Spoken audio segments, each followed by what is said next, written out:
നസ്കർ vote കച്ചവടം നടത്തുക, group വൈരം തീർക്കാൻ വെട്ടിവീഴ്ത്തുക, അങ്ങനെ കിട്ടുന്ന പണം കൊണ്ട് കട്ടുതിന്നുക, ഇതായിരുന്നു ദീർഘകാലമായി കേരളത്തിലെ BJP നേതൃത്വത്തിൻ്റെ ശീലം. 5% കൂടുതൽ വോട്ട് നേടാൻ തങ്ങൾക്ക് കഴിയില്ല എന്നുറപ്പുള്ളതുകൊണ്ട് ആ 5% വെച്ചുള്ള കച്ചവടങ്ങളായിരുന്നു എക്കാലത്തും BJP നേതൃത്വം ശ്രദ്ധ കേന്ദ്രീകരിച്ചിരുന്നത്. കേന്ദ്രത്തിൽ അധികാരത്തിൽ വന്നതോടെ ആ സാഹചര്യത്തിന് മാറ്റമുണ്ടാക്കാൻ കേന്ദ്ര നേതൃത്വം തീരുമാനിക്കുന്നു. പല പരീക്ഷണങ്ങൾക്കും അവർ തുനിഞ്ഞിട്ടും സംസ്ഥാന നേതൃത്വം അതിന് വഴങ്ങിയില്ല. അധികാരമില്ലാതെ കേന്ദ്രവിഹിതത്തോടെ തെരഞ്ഞെടുപ്പിൽ മത്സരിച്ച് തോൽക്കുന്നതായിരുന്നു അവർക്ക് ലാഭക്കച്ചവടം. ജയിക്കില്ല എന്നുറപ്പാണെങ്കിൽ പിന്നെ കേന്ദ്ര ഫണ്ടും സംസ്ഥാനത്ത് പിരിച്ചെടുക്കുന്ന ഫണ്ടുമൊക്കെ മുക്കാൻ അവർക്ക് എളുപ്പമായിരുന്നു. അങ്ങനെ സഹികെട്ട കേന്ദ്ര നേതൃത്വം വ്യക്തമായ പൊളിച്ചെഴുത്തോടുകൂടി ഇടപെടാൻ തുടങ്ങിയതോടെയാണ് കേരളത്തിൽ BJPക്ക് വളർച്ച ആരംഭിക്കുന്നത്. അത്തരത്തിലുള്ള ആദ്യ പരീക്ഷണ വിജയമായിരുന്നു തൃശ്ശൂരിലേത്.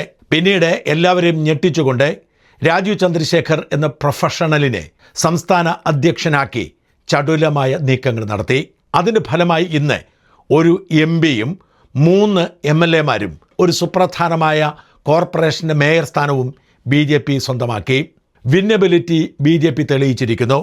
ഇനി വരാൻ പോകുന്ന നിയമസഭാ തെരഞ്ഞെടുപ്പിലും ലോക്സഭാ തെരഞ്ഞെടുപ്പിലുമൊക്കെ ഒന്നിലധികം സീറ്റുകൾ BJPക്ക് നേടാൻ കഴിയുമെന്ന് എതിരാളികളെ കൊണ്ടുപോലും പറയിപ്പിക്കുന്ന സാഹചര്യമുണ്ടാക്കി. ഇതിലേറ്റവും അധികം അസ്വസ്ഥരാകുന്നത് ഈ പരമ്പരാഗത നേതാക്കളാണ്. കട്ടുതിന്ന് ശീലിച്ച ഇവർക്ക് ഈ അസാധാരണമായ നേട്ടം ദഹിക്കുന്നില്ല എന്നതാണ് വാസ്തവം. ഇതിൻ്റെ പശ്ചാത്തലത്തിൽ വേണം ഇപ്പോഴത്തെ വ്യാജ കത്ത് വിവാദത്തെ കാണാൻ.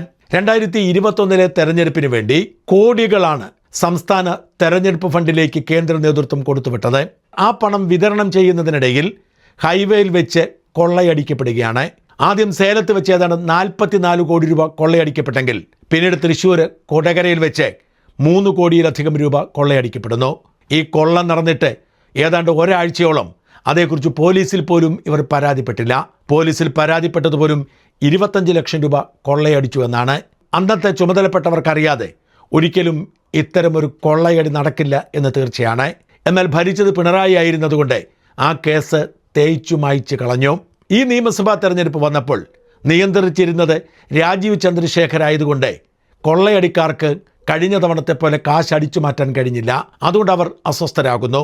ഹൈവേ റോബറി അടക്കമുള്ളവ സാധിക്കാതെ വന്നപ്പോൾ കണക്കിൽ കൃത്രിമത്വം കാണിച്ച് കള്ളത്തരത്തിലൂടെ പണം അടിച്ചു മാറ്റാനാണ് ഇവരിൽ ചിലർ ശ്രമിച്ചത്. തെരഞ്ഞെടുപ്പ് പ്രചരണത്തിന് വേണ്ടി വാടകയ്ക്കെടുത്ത കാറിൻ്റെ ട്രിപ്പ് ഷീറ്റിൽ മാറ്റം വരുത്തി കൂടുതൽ മൈലേജ് കാണിച്ചാണ് ഇവർ ഏറ്റവും കൂടുതൽ പണം അടിച്ചു മാറ്റിയത്. ഹെലികോപ്റ്ററിൻ്റെ ഉപയോഗത്തിലും കൃത്രിമം കാണിച്ചു.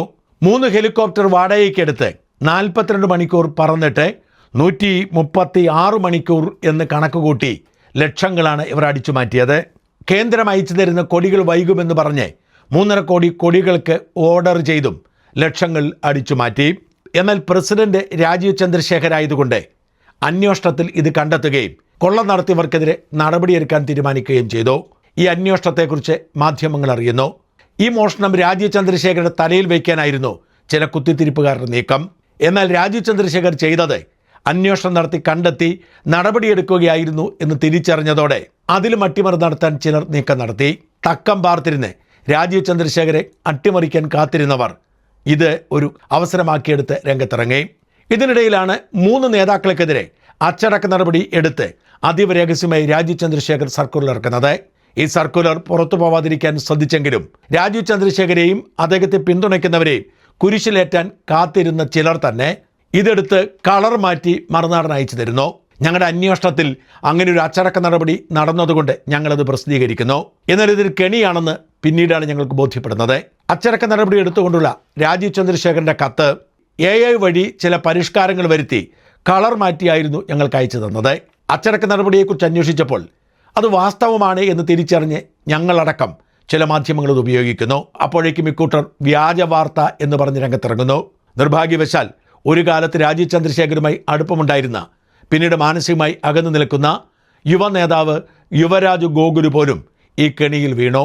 മറുനാടൻ്റെ നിലപാടിനെ വിമർശിച്ചുകൊണ്ട് വ്യാജ വാർത്ത പ്രചരിപ്പിച്ചു എന്ന് പറഞ്ഞ് ഫേസ്ബുക്കിൽ പോസ്റ്റ് ഇട്ടു. വാസ്തവത്തിൽ ഇതൊരു വ്യാജ വാർത്തയായിരുന്നില്ല. പ്രേക്ഷകർ ഇപ്പോൾ കാണിക്കുന്ന 2 കത്തുകളിൽ മഞ്ഞ നിറമുള്ള കത്ത് ആദ്യം പുറത്തു വന്നതും മറ്റേ കത്ത് രണ്ടാമത് പുറത്തു വന്നതുമാണ്. രണ്ടാമത്തെ കത്ത് ഒറിജിനൽ തന്നെയാണ്. ആ കത്തിലെ കണ്ടന്റ് തന്നെയാണ് ആദ്യത്തെ കത്തിലും. ആ കത്തിൻ്റെ ഫയൽ നെയിം പോലും ഒന്ന് തന്നെയാണ്. എന്നാൽ കളർ വ്യത്യാസമുണ്ട്. 2 അക്ഷരത്തെറ്റും ആദ്യത്തെ കത്തിലുണ്ട് എന്ന് മാത്രം. ഈ ഒരു അക്ഷരത്തെറ്റിൻ്റെ വെളിച്ചത്തിൽ ഈ കത്ത് വ്യാജമാണ് എന്ന് സ്ഥാപിക്കാനാണ് ശ്രമിച്ചത്.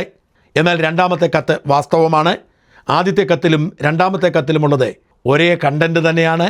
ഇപ്പോൾ ഞാൻ വായിച്ചു കളിപ്പിക്കുന്ന കത്ത് പൂർണ്ണമായും ശരിയാണ്. രണ്ടിൻ്റെ ഫയൽ നെയിം SO26ORG244 ആണ്.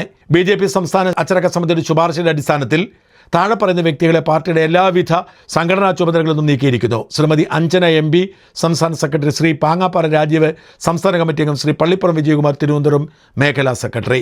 തികച്ചും സാങ്കേതികമായ ഒരു ആശയക്കുഴപ്പമുണ്ടാക്കി മറുനാടൻ വ്യാജ വാർത്ത കൊടുത്തു എന്ന് പ്രചരിപ്പിക്കാനാണ് ഇവർ ശ്രമിക്കുന്നത്.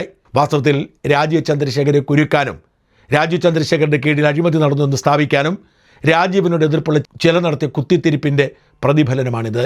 എന്തായാലും രാജീവ് ചന്ദ്രശേഖർ വന്നതോടെ തട്ടിപ്പുകാർക്കും അഴിമതിക്കാർക്കും നെഞ്ചടിക്കുകയാണ്.